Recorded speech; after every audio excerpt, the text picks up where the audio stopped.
Assalamualaikum warahmatullahi wabarakatuh. Waalaikumsalam warahmatullahi wabarakatuh. Alhamdulillahi rabbil alamin.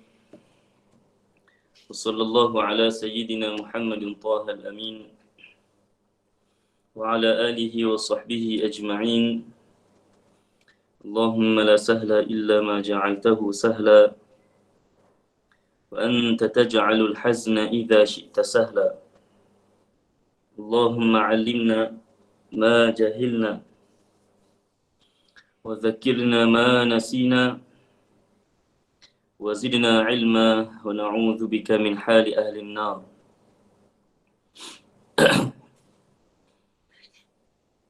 الله نسأل أن يرزقنا الإخلاص في النية والقول والعمل. أما بعد، muslimin dan muslimat yang dirahmati oleh Allah Subhanahu wa taala, marilah kita sama-sama ikhlaskan niat kerana Allah Subhanahu wa taala ketika menghadiri majlis ilmu, yang mana Allah Subhanahu wa taala mengkhabarkan kelebihan orang yang berilmu berbanding dengan orang yang tidak berilmu. Lalu kata Allah Subhanahu wa taala dalam Al-Quran, "Qul hal yastawil ladzina ya'lamun wal ladzina la ya'lamun." Mafhumnya, tidaklah sama, katakanlah wahai Muhammad, tidaklah sama di antara orang yang mengetahui dan orang yang tidak mengetahui. Maka dalam ayat ini disebutkan tentang kelebihan orang yang berilmu berbanding dengan orang yang tidak berilmu. Jadi mudah-mudahan Allah Subhanahu wa taala memberi kekuatan kepada kita untuk terus menuntut ilmu agama dan memperolehi kelebihan seperti mana yang dikhabarkan oleh Allah Subhanahu wa taala. Jadi jangan lupa sama-sama kita ikhlaskan niat kerana Allah Subhanahu wa taala menghadiri majlis ilmu. Baik. Sebelum itu, hari ini suara saya jelas ataupun kurang jelas? Jelas ke suara saya didengari ataupun kurang jelas? Alhamdulillah. Baik. Jadi insya-Allah taala pada hari ini, pagi ini, kita akan sambung perbahasan tentang syarat-syarat sah solat. Syarat-syarat sah solat. Baik. Bismillahirrahmanirrahim. Semua boleh tengok pada kitab masing-masing. Dan bagi yang tidak ada kitab, boleh tengok pada skrin, sediakan pen dan tulis semampu yang boleh. Kata pengarang rahimahullah, faslun wa min syurutis salati, antara faslun, fasal, antara syarat-syarat sah salat adalah, kata pengarang, istiqbalul qiblah wa dukhulu waqtis salah wal islam wat tamyiz wa huwa an yakuna al-waladu balagha min as-sinni ila haitsu yafhamu al-khitaba wa yaruddu al-jawab. Baik. Seterusnya, boleh admin gerakkan ke bawah. Baik. Jadi apa kata pengarang? Kata pengarang, antara syarat-syarat sah solat, jangan ke bawah sangat, atas sikit. Kita belum baca lagi terjemahan yang atas tadi.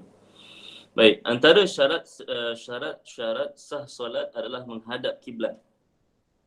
Masuk waktu solat, Islam, tamyiz, iaitu apabila seseorang anak itu telah mencapai umur yang mana dia memahami percakapan yang diucapkan dan dia mampu menjawab. Baik.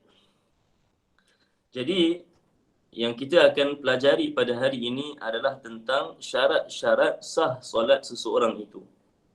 Maka setelah mana kita dah sebut antara syarat sah solat adalah wudu, kemudian suci daripada najis, suci daripada hadas kecil dan hadas besar, Maka sekarang ini kita akan sambung lagi antara syarat-syarat sah solat, perkara-perkara yang kita akan sebutkan. Baik. Jadi kata pengarang rahimahullah, syarat yang pertama menghadap kiblat. Baik. Yang dimaksudkan menghadap kiblat itu adalah menghadap ke arah jirim Kaabah.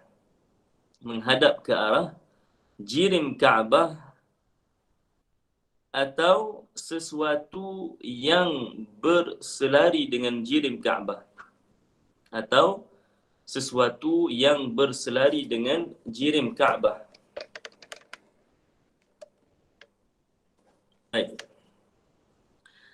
Kita katakan atau sesuatu yang berselari dengan jirim Kaabah sehingga ke langit yang ketujuh atau sehingga ke bumi yang ketujuh.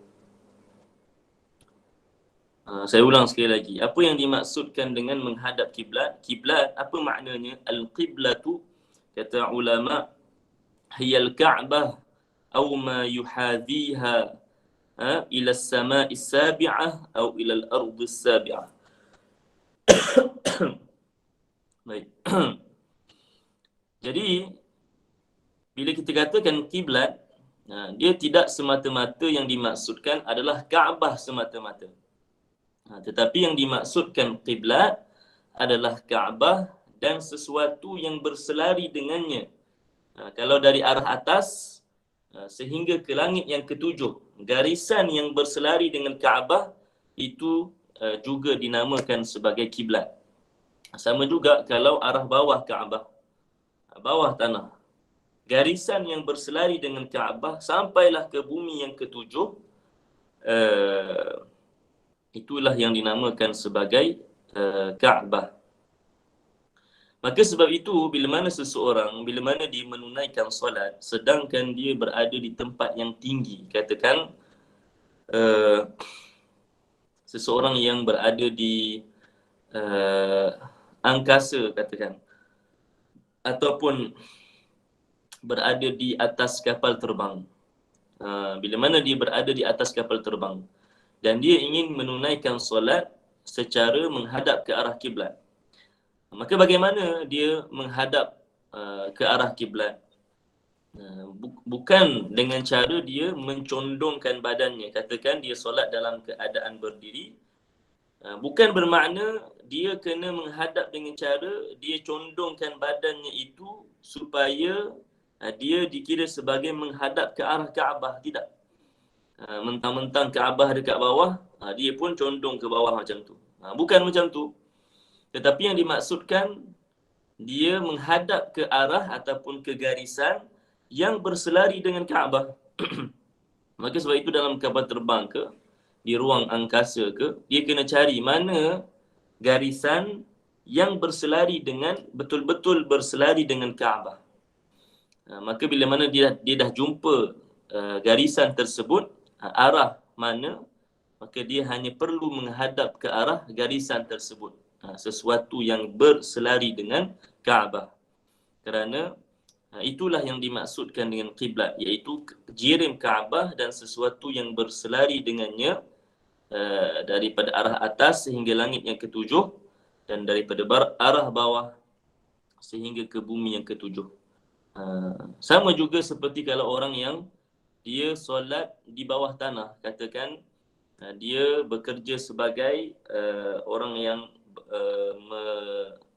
melombong ataupun mengurik lubang di bawah, di dasar tanah yang dalam.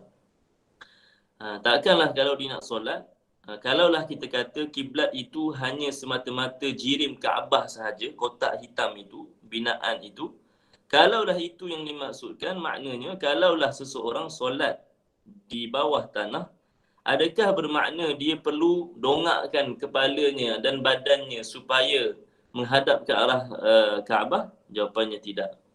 Tetapi dia menghadapkan ke arah mana? Dia menghadapkan ke arah garisan yang berselari dengan Kaabah. Baik. Itu syarat yang pertama, menghadap ke arah kiblat. Baik. Yang dimaksudkan dengan menghadap ke arah kiblat adalah menghadap dengan dadanya. Yang dimaksudkan menghadap ke arah kiblat iaitu caranya adalah dengan menghadapkan dadanya ke arah kiblat. Ke arah kiblat. Menghadap dadanya ke arah kiblat. Baik. Kemudian syarat yang kedua kata pengarang masuk waktu solat. Syarat kedua supaya sahnya solat seseorang itu disyaratkan dia tahu masuknya waktu solat. Maknanya solat seseorang itu akan menjadi sah sekiranya dia solat dalam keadaan dia tahu bahawasanya waktu solat telah pun masuk. Dan dia mengetahui masuknya waktu solat itu sama ada secara yakin, iaitu dengan cara dia melakukan pencerapan, dia melakukan muraqabah, dia melihat tanda-tanda seperti mana yang kita belajar pada awal waktu solat. Jadi orang yang sah solatnya, antara syarat-syarat sah solat seseorang itu adalah dia tahu bahawa waktu solat telah pun masuk, sama ada secara yakin kita sebutkan tadi ataupun secara zon, secara sangkaan yang kuat, dengan cara-cara yang kita sebutkan sebelum ini. Contohnya seperti seseorang yang menjadikan wirid, yang mana dia tahu bahawasanya dia tidak akan selesai berwirid melainkan setelah mana masuknya waktu solat seterusnya.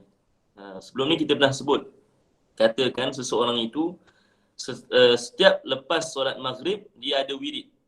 Wiridnya itu kalau dibaca sehingga selesai, maka telah pun masuk waktu solat yang kedua. Telah pun menunjukkan telah pun masuknya waktu solat yang kedua. Maka setelah itu, kalau seseorang nak berpandukan secara zon dengan cara yang dia lakukan itu dengan melihat kepada wirid yang dibacanya, sekira-kira dia tahu bahawasanya telah masuk waktu solat, bahawasanya dia tidak akan selesai berwirid melainkan telah masuk waktu solat seterusnya. Ini diketahui secara zon. Contoh, dia mengetahui masuknya waktu solat secara sangkaan yang kuat. Maka hanya dengan cara ini sahaja sah solat seseorang itu, yakni dengan cara dia tahu waktu solat. Baik, kenapa penting kita sebutkan tentang antara syarat sah solat mengetahui waktu solat? Kerana ia memahamkan kepada kita bahawa kalaulah seseorang itu dia solat tanpa dia tahu adakah solat dah masuk waktu ataupun belum, dia solat je, dia tak fikir, dia tidak mengenal pasti ataupun mencari tahu adakah telah masuknya waktu solat ataupun belum, maka dia hanya solat semata-mata, maka solatnya itu tidak sah. Kata ulama, solatnya tidak sah meskipun secara hakikatnya solatnya itu berlaku di dalam waktu. Tetap tidak sah. Kenapa? Kerana dia solat tanpa dia mengetahui bahawa masuknya waktu solat. Sebab itu kita kata mengetahui masuk waktu solat ini adalah syarat sah. Ia adalah syarat yang mesti dipenuhi. Baik, itu yang kedua. Yang ketiga kata pengarang at-tamyiz. Islam dulu, Islam. Baik, maka disyaratkan supaya sah solat seseorang itu mestilah dia seorang yang beragama Islam. Maka difahami bahawasanya tidak sah solat orang yang kafir. Tidak sah solat orang yang kafir. Dan antara syarat yang lain kata pengarang wat tamyiz, dan tamyiz. Baik, apa maksud tamyiz? Katanya tamyiz iaitu apabila seseorang anak itu telah mencapai umur yang mana dia memahami percakapan yang diucapkan dan dia mampu menjawab. Ini salah satu takrifan bagi perkataan tamyiz. Dalam pendapat yang lain disebutkan tamyiz juga datang dengan makna bahawasanya seseorang anak itu mampu untuk menguruskan hal dirinya sendiri, iaitu hal makan dan minum dan hal istinja'nya. Makan, minum dan hal istinja'nya. Seperti mana yang kita dah sebutkan sebelum ini. Baik. Dan contoh-contoh pun kita dah sebutkan macam mana kita nak uji. Kita nak uji anak-anak yang belum mencecah. Bagaimana kita nak menguji kanak-kanak, adakah dia dah mumayyiz ataupun belum. Kita dah sebutkan antaranya, kita tanya soalan-soalan yang melibatkan pemikiran, bukan soalan yang melibatkan hafalan, supaya kita boleh menguji kefahamannya dengan apa yang kita cakapkan dan ketepatan jawapannya bila mana dia ingin membalas ataupun menjawab semula ucapan yang diaju cakap kepadanya. Baik. Jadi disyaratkan supaya sah solat seseorang kanak-kanak, dia mestilah mumayyiz. Dia mestilah seorang yang mumayyiz. Ada pun yang bukan mumayyiz, solatnya tidak sah. Solatnya tidak sah, bahkan kita tidak boleh menyuruh kanak-kanak yang bukan mumayyiz untuk solat. Boleh tak kita nak suruh orang kafir solat? Jawapannya tak boleh. Sebab apa? Sebab kita dah kata tadi, syarat sah solat mestilah Islam. Maka orang kafir tak boleh dia solat, melainkan setelah mana dia memeluk agama Islam. Maka sama juga dengan kanak-kanak yang belum mumayyiz. Katakan kita ada anak umur 4 tahun, 5 tahun katakan, yang mana terzahir daripada dirinya itu bahawa dia belum mumayyiz lagi. Belum lagi mumayyiz. Maka tak boleh kita suruh dia solat. Seperti mana kita tidak boleh menyuruh orang kafir solat. Jadi kalau ada yang tanya, jadi ustaz macam mana anak saya nak belajar solat? Macam mana anak dia nak belajar solat? Caranya, kalau anak dia belum mumayyiz, maknanya belum lagi sampai ke umur yang dibolehkan baginya solat, maka hendaklah dia mempelajari dengan cara melihat bagaimana ibu dan bapanya solat. Panggil mereka, suruh duduk sebelah kita ataupun duduk kat tepi, tengok macam mana abi solat, tengok macam mana ummi solat. Barulah mereka belajar bagaimana solat itu didirikan. Bukankah Nabi SAW mengajarkan kepada para sahabat cara solat bagaimana? Dengan cara menyuruh mereka untuk melihat bagaimana Nabi melakukan solat. Kata Nabi SAW, "Sallu kama ra'aitumuni usalli." Lihat, solatlah kalian seperti mana kalian melihat aku melakukan solat. Maka selagi mana kanak-kanak yang belum mumayyiz, jangan kita suruh dia solat. Kerana kanak-kanak yang belum mumayyiz ini, dia tidak tahu dan dia tidak boleh, dia tidak sedar dan tidak tahu apa yang dia lakukan. Jadi kenapa antara hikmahnya, kenapa diharamkan kanak-kanak mumayyiz untuk melakukan ibadah seperti solat? Kerana antara hikmahnya, dikhawatiri kanak-kanak tersebut mempersendakan ibadah tersebut. Dia mumayyiz, tak reti apa lagi. Dia duduk kalau dia nak sujud ke dia nak rokok, dia buat tunggang terbalik, dia bermain-main dan sebagainya. Maka yang berdosanya siapa? Yang berdosanya adalah orang yang dewasa yang tidak melarang perkara tersebut. Maka sebab itu kita kata, anak-anak yang belum mumayyiz, jangan kita suruh mereka solat. Jangan kita suruh mereka solat. Dikhawatiri mereka melakukan sesuatu yang membawa kepada pergerakan yang main-main dan sebagainya. Tanpa mereka tahu apa yang mereka lakukan. Baik. Kemudian syarat yang seterusnya, kata pengarang rahimahullah, bawah sikit.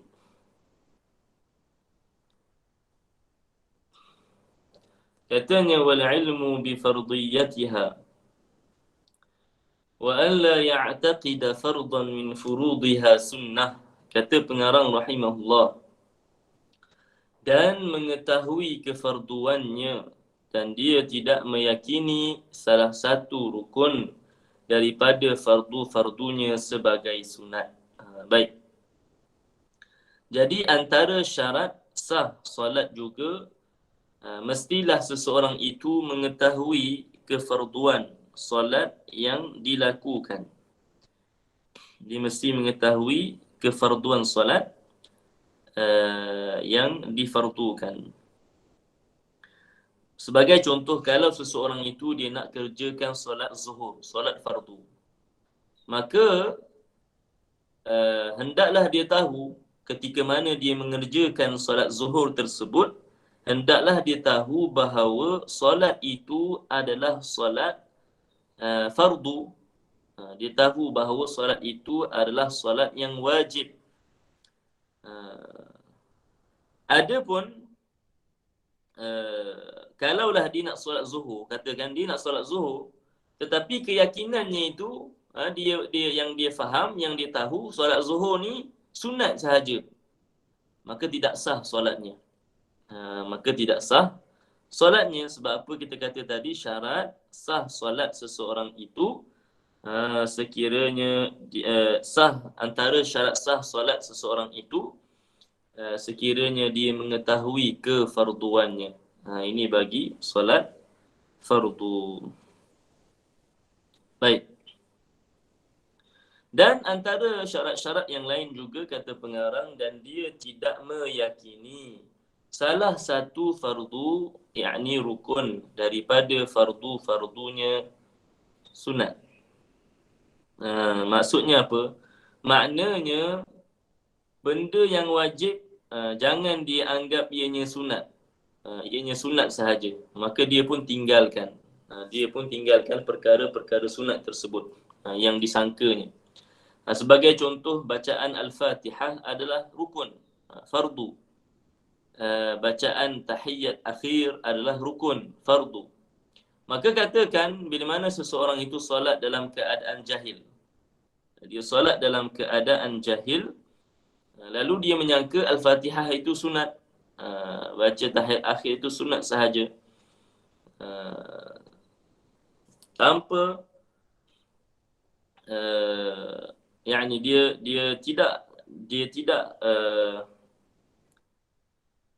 mengenal pasti ataupun mengetahui perkara yang dia lakukan itu melainkan ianya sunat sahaja, sedangkan ianya secara hakikatnya ianya fardu, ianya rukun. Maka kalaulah seseorang itu meyakini salah satu rukun-rukun itu adalah perkara yang sunat, maka juga tidak sah solatnya. Tidak sah solatnya. Baik.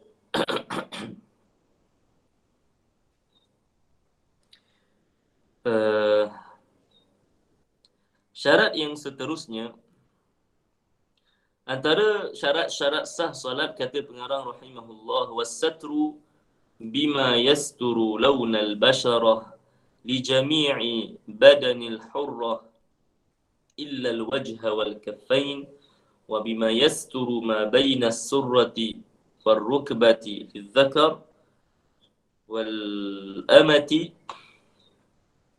min kulli al-jawanib lal asfal. Baik. Kata pengarang rahimahullah, dan antara syarat-syarat solat seterusnya, dan menutup aurat. Menutup aurat dengan sesuatu yang menutup warna kulit bagi seluruh badan wanita,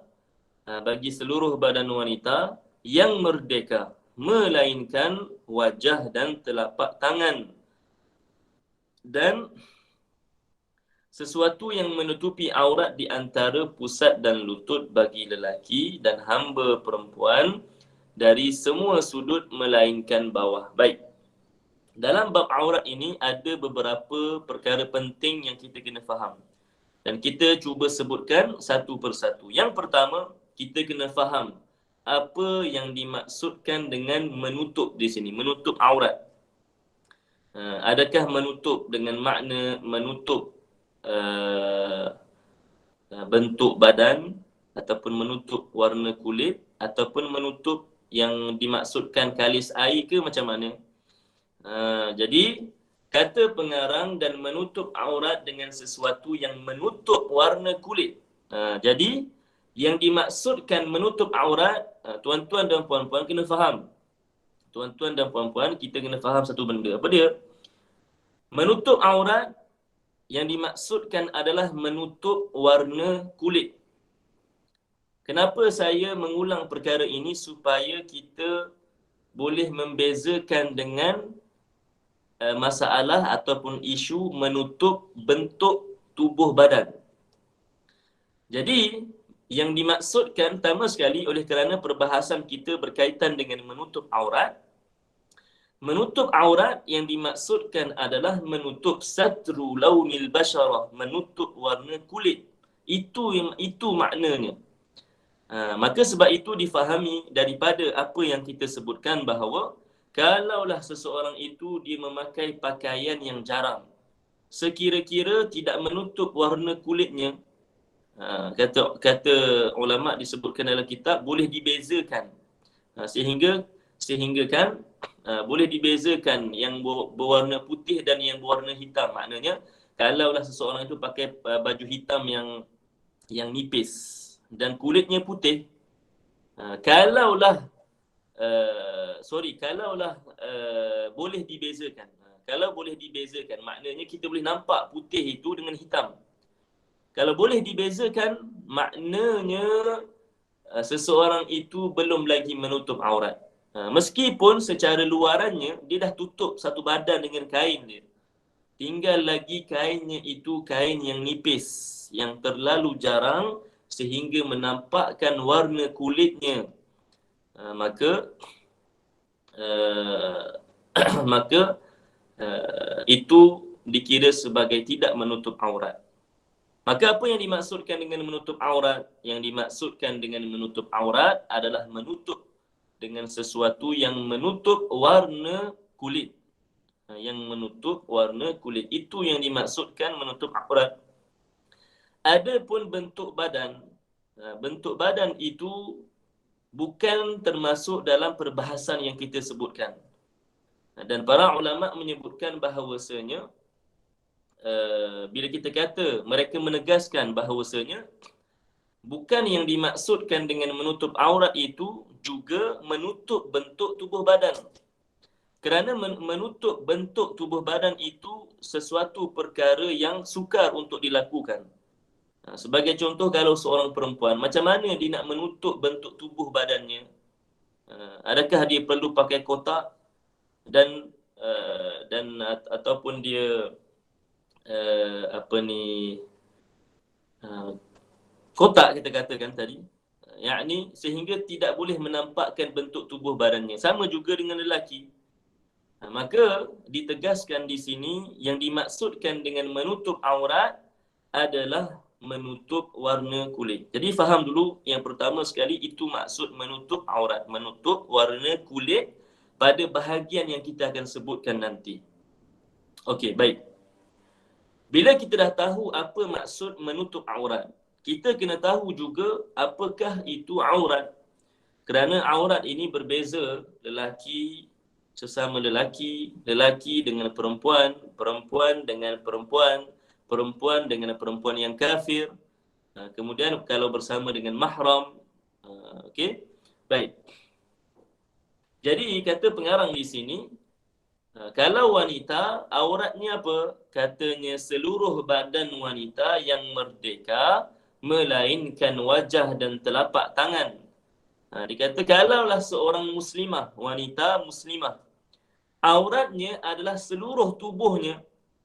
Auratnya adalah seluruh tubuhnya kecuali wajah dan telapak tangan. Telapak tangan ni maksudnya tangan sampai ke pergelangan tangan. Sampai sini sahaja adalah bahagian yang boleh didedahkan oleh seorang perempuan kerana telapak tangan dan wajah itu tidak termasuk dalam aurat. Adapun daripada tulang, dua tulang ini ke bawah, itu semua adalah aurat. Sebab itu perempuan di luar sana, ada sebahagian mereka yang memakai pakaian tetapi tidak menutup dengan sepenuhnya. Mungkin mereka menyangka telapak tangan ini sampai ke siku agaknya. Maka dia pun selak baju dia sampai ke tengah lengan. Sedangkan yang didedahkan itu adalah aurat. Yang didedahkan itu adalah aurat. Maka kita ulang sekali lagi, aurat bagi perempuan yang merdeka adalah seluruh tubuhnya melainkan wajah dan telapak tangan. Okey. Maka wajah dan telapak tangan bukan aurat. Bukan aurat. Adapun bagi lelaki, auratnya adalah, kata pengarang, sesuatu yang menutupi aurat di antara pusat dan lutut bagi lelaki dan hamba perempuan. Maknanya, kalaulah lelaki pula, apa auratnya? Lelaki ini auratnya sama dengan hamba perempuan. Jadi aurat lelaki wajib dia menutup sesuatu yang berada di antara pusat dan lututnya.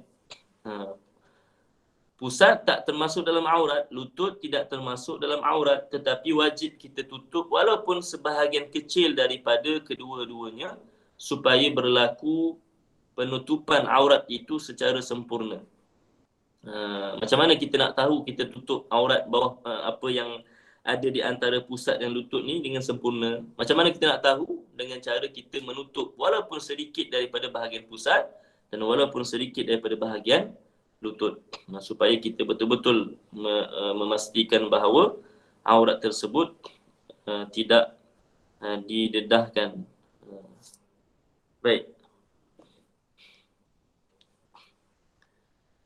Okey, itu perkara yang kedua. Kita tahu bahawasanya aurat perempuan sekian dan aurat lelaki sekian.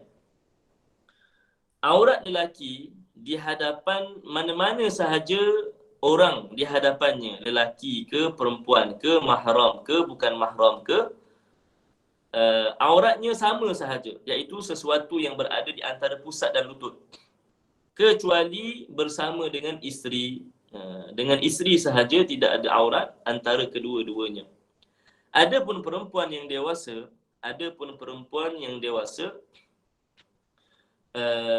perempuan yang dewasa ini kita katakan auratnya secara umumnya, auratnya adalah sesuatu yang berada, aurat perempuan ajnabiyah adalah seluruh tubuhnya kecuali muka dan tapak tangan.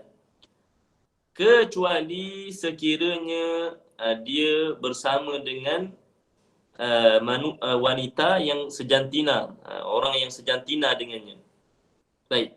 Kalaulah muslimah bersama dengan jantina yang sama dengannya, iaitu perempuan yang muslimah, maka auratnya dengan muslimah tersebut adalah sesuatu yang berada di antara pusat dan lutut. Itu kalau dia bersama dengan wanita lain yang muslimah. Adapun kalaulah dia bersama dengan wanita juga, cuma non-muslim, bukan beragama Islam, maka auratnya sedikit berbeza, iaitu auratnya adalah seluruh tubuh kecuali bahagian-bahagian yang biasa didedahkan bila mana seseorang itu melakukan kerja di rumah. Sebagai contoh, kalau perempuan, bila dia di rumah, apa yang dia akan dedahkan biasanya? Dia akan buka rambutnya, dia akan nampakkan lehernya. Kemudian kalau tangan pula, dia akan lipat baju tangan, lengan baju ini sampai ke siku katakan.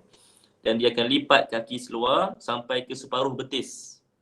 Maka bahagian-bahagian seperti ini adalah bahagian yang biasa didedahkan ketika mana seseorang itu bekerja di rumah. Maka inilah aurat seorang muslimah dengan wanita yang kafirah. Wanita yang kafir, auratnya adalah seluruh tubuh kecuali bahagian-bahagian yang biasa terdedah bila mana seorang wanita melakukan kerja di rumah. Baik. Jadi kita dah sebutkan aurat. Apakah yang dimaksudkan dengan aurat tersebut?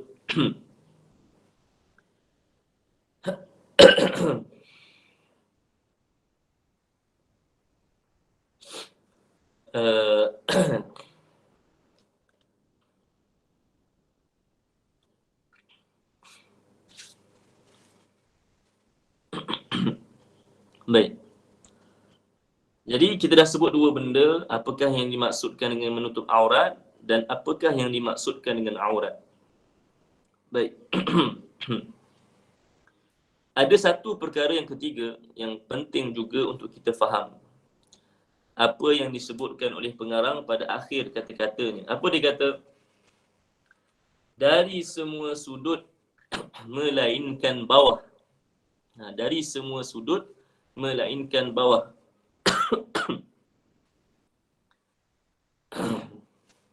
Bawah. Sebentar.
Baik.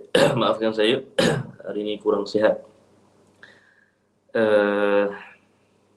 Baik, tadi perkara yang ketiga yang kita sebutkan tadi, apa kata pengarang? Katanya semua sudut melainkan bawah. Saya nak semua berikan perhatian dan fahamkan dengan baik apakah yang dimaksudkan dengan semua sudut melainkan bawah. Pertama sekali yang dimaksudkan oleh pengarang di sini adalah aurat ini sama ada aurat lelaki, aurat perempuan bagi perempuan wajib ditutup dari seluruh sudut. Seluruh sudut maknanya depan, belakang, atas, kanan, kiri, apa lagi? Arah yang 6 itu kecuali arah bawah. Dia kata apa? Melainkan bawah. Bawah ni saya nak kita cuba kalau boleh bayangkan ataupun lukis sendiri. Okey, yang dimaksudkan bawah di sini adalah bawah paras aurat. Yang dimaksudkan bawah adalah bawah paras aurat. Maknanya kalaulah aurat itu dilihat, tetapi dilihat di bawah paras aurat, maka maka sah solat seseorang itu. Katakan seseorang itu sedang solat, dia dah menutup seluruh auratnya kecuali yang bawah paras auratnya. Katakan kalaulah seorang katakan seorang perempuan ataupun seorang lelaki, perempuanlah katakan, dia solat, katakan berada di tempat yang 2 tingkat. Dia solat tingkat yang atas, lantai pula lantai yang berkaca, yang mana boleh dilihat daripada bawah ke atas. Kita katakan tadi aurat perempuan adalah seluruh tubuhnya, maknanya daripada hujung kaki sampai ke atas, atas sampai ke bawah, depan sampai ke belakang, kanan sampai ke kiri.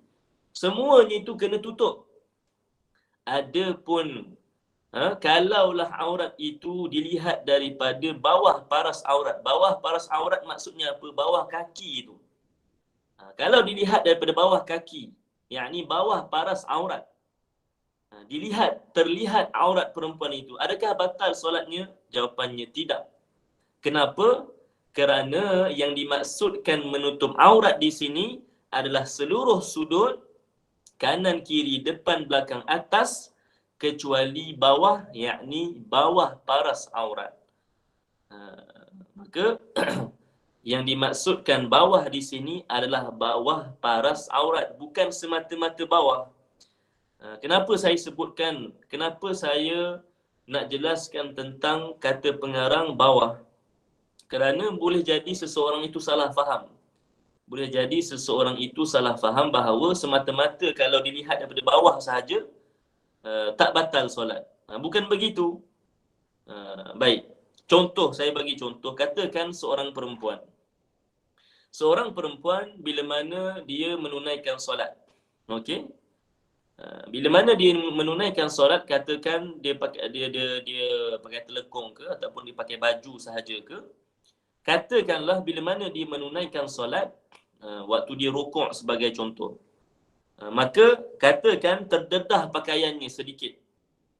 Terdedah sekira-kira kalaulah ada orang yang tengok daripada arah betisnya, katakanlah andai kata sahaja kalaulah ada orang baring sebelahnya, nescaya dia boleh nampak aurat perempuan tersebut. Katakan dia pakai baju tapi dia tak ta'in, dia tak masukkan ke dalam, ataupun dia pakai jilbab tapi jilbab itu bila dia rukuk dia terbuka, maka nampak leher ni, nampak leher. Jadi solat perempuan itu dikira sebagai tidak sah. Kenapa? Kerana auratnya itu dilihat daripada paras aurat. Masih lagi dilihat daripada paras aurat. Sebab apa? Katakanlah andai kata kalaulah ada seseorang yang baring di sebelahnya itu, baring maknanya katakan pandangannya itu berada di arah betisnya ataupun di kakinya, nescaya dia boleh nampak aurat perempuan tersebut, maka tidak sah solat perempuan tersebut.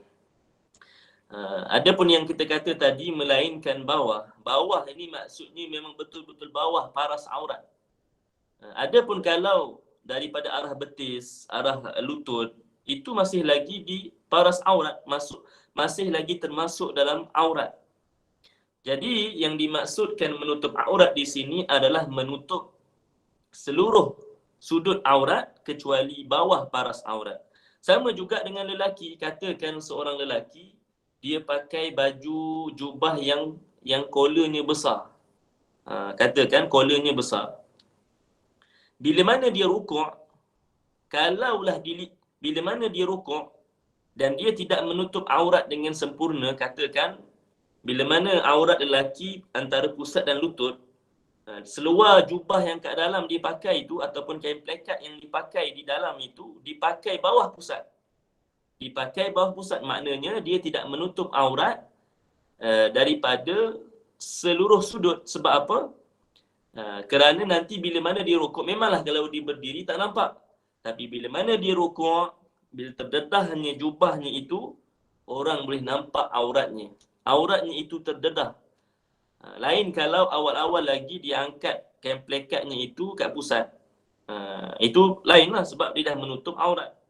Adapun kalau dia pakai kain plekat bawah pusat. Dia pakai kain plekat bawah pusat, bila mana dia rukuk, pasti auratnya itu akan terdedah. Pasti auratnya itu akan terdedah. Sebab itu ulama Melayu zaman dahulu dalam bab menutup aurat ini, mereka sangat menekankan antaranya supaya kalau lelaki pakai kain plekat biar sampai kat pusat. Supaya kalaulah berlaku apa-apa, terselak situ ke sini ke, sekurang-kurangnya dia dah menutup aurat dari segala sudutnya. Ataupun diperingatkan supaya dikancing baju ni ataupun diketatkan supaya tak terbuka. Sebab boleh jadi seseorang itu dipakai seluar. Seluar ni ada setengah orang seluarnya itu tak boleh nak angkat sampai ke pusat. Contoh kalau lelaki yang jenis perutnya terbojol dan sebagainya, boroi dan sebagainya. Macam mana dia nak angkat seluarnya itu sampai ke pusat? Kebiasaannya tak boleh. Jadi oleh kerana dia tidak menutup dengan sempurna pada bahagian itu, hendaklah dia memasukkan bajunya ke dalam dan hendaklah dia menutup rapat bajunya yang berada di arah atas. Supaya bila mana dia solat, dia melakukan apa-apa pergerakan pun dalam solat, auratnya itu tidak terdedah. Kerana yang kita maksud, kerana itu kita katakan tadi, menutup aurat, poin yang ketiga kita sebutkan tadi adalah menutup dari semua sudut kecuali arah bawah, yakni bawah paras aurat. Okey.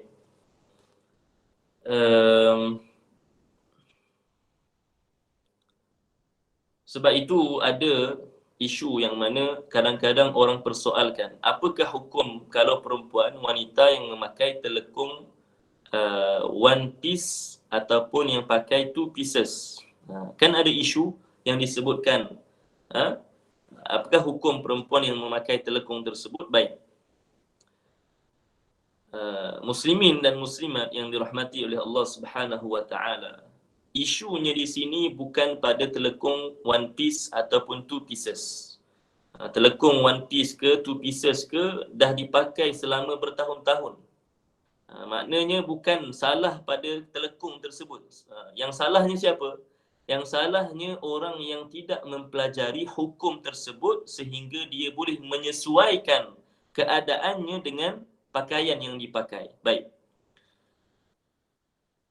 Jadi apa hukum kalau kita nak lihat kepada apa hukum orang yang memakai telekung one pieces dan two pieces? Dua-duanya sah dengan syarat menutup aurat dengan sempurna.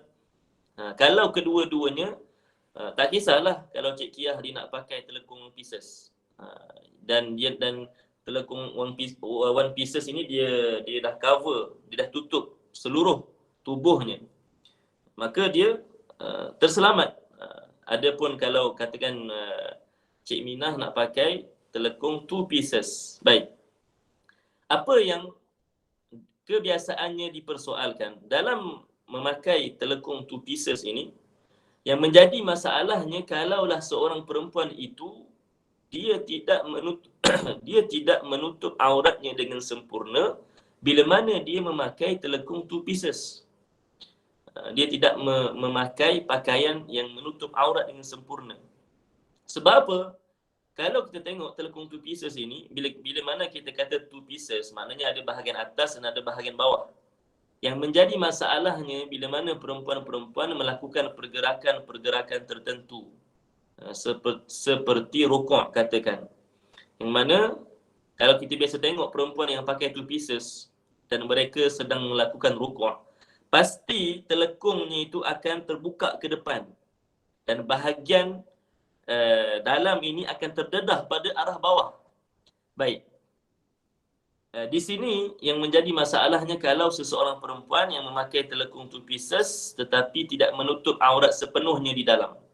Katakan dia hanya pakai baju short sleeve sahaja, lengan pendek. Lehernya terdedah. Bila mana dia rukuk, bukankah bahagian itu akan terdedah bila mana dia rukuk? Dan yang terdedah itu bukan pada bahagian bawah paras aurat, sebelum bawah paras aurat. Sebagai contoh, kalau diandaikan ada seseorang yang baring, yang tidur di sebelahnya dan dia sedang melakukan solat, bukankah dia boleh melihat lengan ataupun leher perempuan tersebut? Kalau jawapannya ya, yakni boleh, dan terdedah perkara tersebut, maknanya perempuan itu belum lagi menutup aurat. Jadi masalahnya kat sini bukan kat telekung two pieces itu. Sepatutnya orang yang memakai telekung two pieces, sama ada ditutup siap-siap kat dalam, ditutup pakai baju yang menutup seluruh aurat. Cuma sebahagian perempuan, baik, kalaulah ada yang tanya, Ustaz, kalaulah dah menutup seluruh aurat, kenapa nak pakai telekung two pieces lagi? Boleh jadi seorang perempuan dia tak suka pakai baju dimaktain, masuk tudung dalam ni, dia tak suka badannya itu dia solat dalam keadaan tersebut. Dia suka ada sesuatu yang lain menutup lagi badannya, maka boleh dia pakai telekung two pieces. Jadi dalam masalah telekung one piece ataupun two pieces ini, sama kalau seseorang perempuan nak solat tanpa dia menutup auratnya dengan sempurna, maka kalau dia pakai telekung one piece, maka ia dah menutup seluruh tubuhnya. Kalau nak pakai telekung two pieces pun boleh, tetapi pastikan dia menutup aurat dengan sempurna di bahagian badannya supaya tidak terdedah bila mana dia melakukan solatnya. Jadi tak ada masalah siapa yang nak pakai one piece boleh. Siapa yang nak pakai two pieces boleh. Siapa yang tak nak pakai kedua-duanya pun tak ada masalah. Yang penting bila mana dia melakukan solat, dia menutup aurat seperti mana yang kita sebutkan tadi dari semua sudut kecuali arah bawah, yakni bawah paras aurat. Bukan semata-mata arah bawah. Sebab bila mana kita kata bawah, boleh jadi bawah ni daripada arah, kalau ada yang tengok daripada pinggang ke, kalau ada yang boleh tengok daripada lutut ke, ataupun yang boleh tengok daripada betis ataupun kaki ke, itu masih lagi dalam aurat bagi perempuan. Jadi di sini faham baik-baik bila mana kita kata melainkan bawah, bawah ni bukan semata-mata bawah, tetapi bawah paras aurat. Selagi mana yang terdedah itu dilihat daripada bawah paras aurat, maka seseorang itu solatnya masih lagi sah. Tidak dikira sebagai orang yang membuka auratnya. Okey. Saya rasa kita kena berhenti sampai di sini dahulu. Mungkin ada beberapa soalan yang nak ditanyakan tentang apa yang kita dah sebutkan.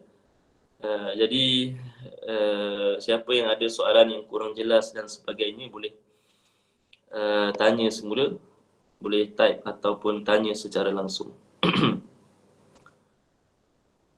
Baik, kalau di chat Puan Nurbaini ada bertanya, kalau anak istimewa, maksudnya kalau yang dimaksudkan anak istimewa di sini adakah fizikal sahaja ataupun yang dimaksudkan mental? Kalau yang dimaksudkan adalah mental, ini saya perlu lihat kepada keadaannya lah. Kalau mental, maka anak itu bukan seorang yang mukallaf. Bukan seorang yang mukallaf. Tak perlu untuk kita suruh mereka menunaikan solat. Baik, Aina Syafiqah bertanya, itu ke jawapan yang Puan Nurbaini nak? Kalau bukan yang itu, boleh tanya sekali lagi dengan soalan yang lebih spesifik. Baik, Aina Syafiqah bertanya, bagaimana aurat lelaki muslim dan non-muslim? Auratnya sama sahaja. Tak ada beza. Yang beza kalau wanita. Wanita dengan muslimah, beza kalau wanita dengan non-muslim. Baik, Dang Anum bertanya, walaupun solat seorang diri, sama je Ustaz. Sama je. Satu lagi, bagus soalan Dang Anum ni. Dia mengingatkan saya bahawasanya satu benda yang saya terlepas nak sebut. Saya terlupa nak sebut. Bila mana kita kata menutup aurat, bukan hanya menutup di hadapan orang yang haram melihat aurat kita. Tetapi diandaikan kalaulah ada seseorang yang haram melihat aurat kita di hadapan kita, apakah bahagian yang wajib kita tutup? Maka bahagian itulah wajib kita tutup ketika mana kita menunaikan solat. Jadi maknanya di sini, Dang Anum, maknanya di sini, kalaulah seseorang itu solat bersendirian, walaupun dalam gelap, wajib juga dia menutup aurat. Kerana bila mana kita kata di sini, antara syarat sah solat menutup aurat sehingga ke akhirnya, syarat-syarat yang kita dah sebutkan, bukan maknanya kalau dia berhadapan dengan orang. Tidak. Tetapi itu syarat. Seandainya kalaulah ada orang yang haram tengok aurat dia berada di hadapannya, apa bahagian yang wajib dia tutup? Maka sekian kita katakan. Maka bahagian itulah wajib ditutup ketika mana dia menunaikan solat. Tak kisahlah secara bersendirian, tidak ada orang tengok ataupun di hadapan orang. Okey. Ada yang bertanya, Zaza tanya. Zaza tanya, Ustaz, saya tak berapa jelas mengenai aurat lelaki sama dengan aurat hamba wanita. Ya. Pada zaman dahulu ketika mana masyhur sistem perhambaan dalam Islam, maka hamba wanita ini antara hukum hakamnya aurat mereka sama macam lelaki. Aurat mereka sama macam lelaki, iaitu sesuatu yang berada di antara pusat dan lutut. Itu secara hukumnya. Baik. Ada lagi soalan yang berkaitan dengan pengajian hari ini?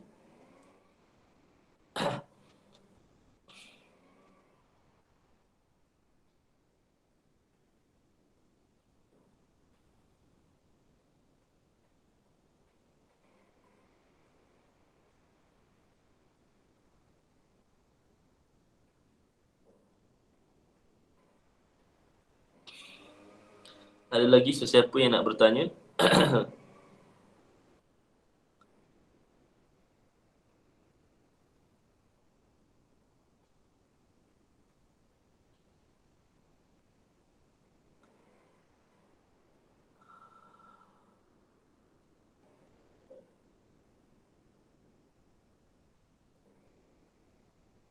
Baik.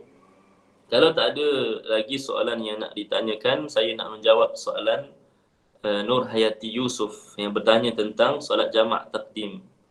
Walaupun ia tidak berkaitan dengan pengajian, tetapi oleh kerana tak ada soalan lain yang nak ditanyakan, saya akan jawab.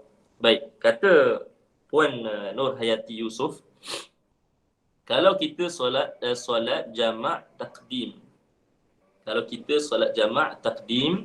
maknanya kalaulah antara zuhur dengan asar, maknanya dia nak himpunkan asar di dalam waktu zuhur. Itu maksudnya. Jadi dia kata apa? Kita solat jamak takdim, selesai sahaja solat zuhur dah masuk waktu asar. Macam mana tu Ustaz? Perlu teruskan ke? Okey. Baik. Kalau dia masih lagi dalam hukum orang yang bermusafir, dia solat teruskan seperti biasa. Cuma di sini dia dah tak dia dah tak boleh jamak. Dah terbatal hukum jamak tersebut sebab dah masuk waktu solat yang kedua. Maka katakan dia nak solat asar, maka solat teruskan seperti biasa. Solat dalam waktunya. Teruskan seperti biasa. Dan seperti mana yang saya kata tadi, kalau masih lagi dalam permusafiran, dia boleh lagi qasar. Baik. Walaupun dia dah terlepas untuk jamakkan dalam waktu zuhur. Jelas ke Nur Hayati Yusof?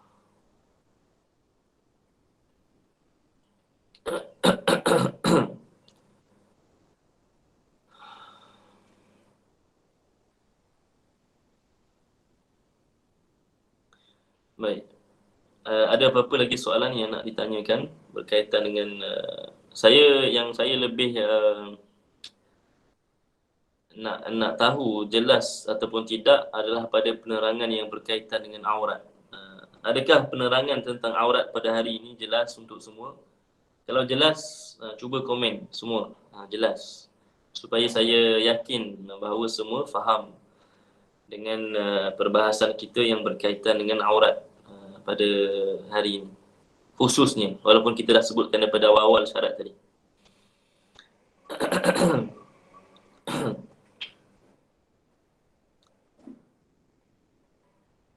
Baik, Alhamdulillah.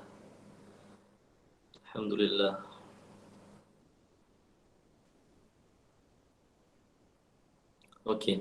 Baik. Kalau semuanya jelas, kita berhenti sampai di sini dahulu.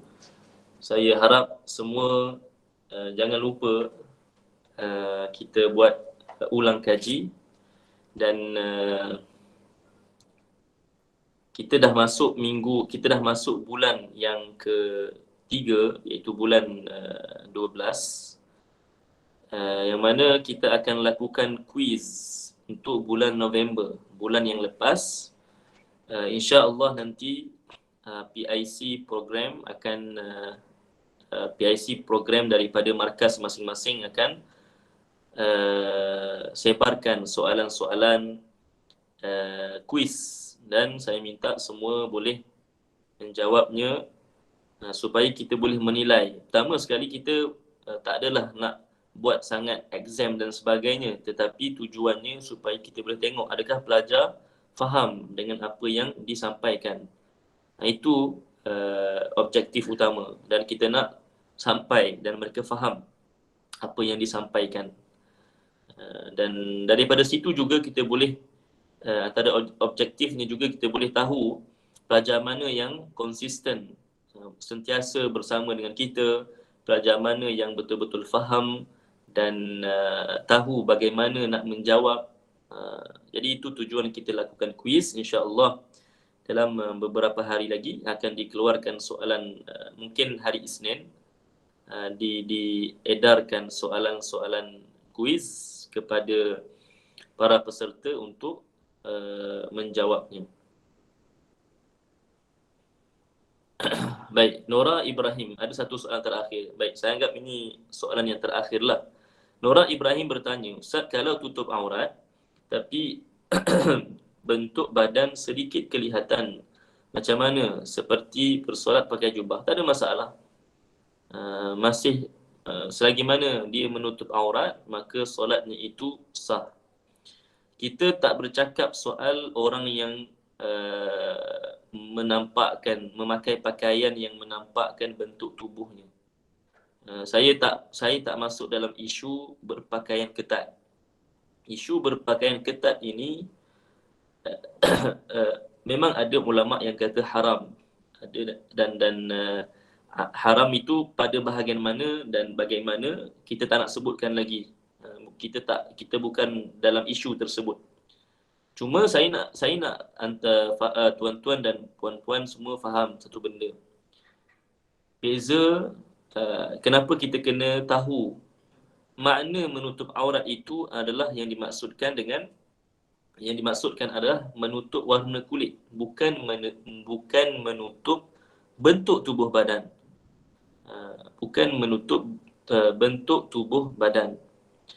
Jadi kalau kita ada dengar ulama ada ulama kata haram, ada ulama kata haram, dan ada ulama kata makruh, maka yang dimaksudkan di situ bukan kerana dia tidak menutup aurat. Bukan itu maksudnya. Antaranya disebutkan antara sebab haram kerana ia menyerupai keadaan perempuan-perempuan yang kafir. Macam mana perempuan-perempuan kafir, adat mereka berpakaian ketat sehingga menampakkan bahagian-bahagian tertentu.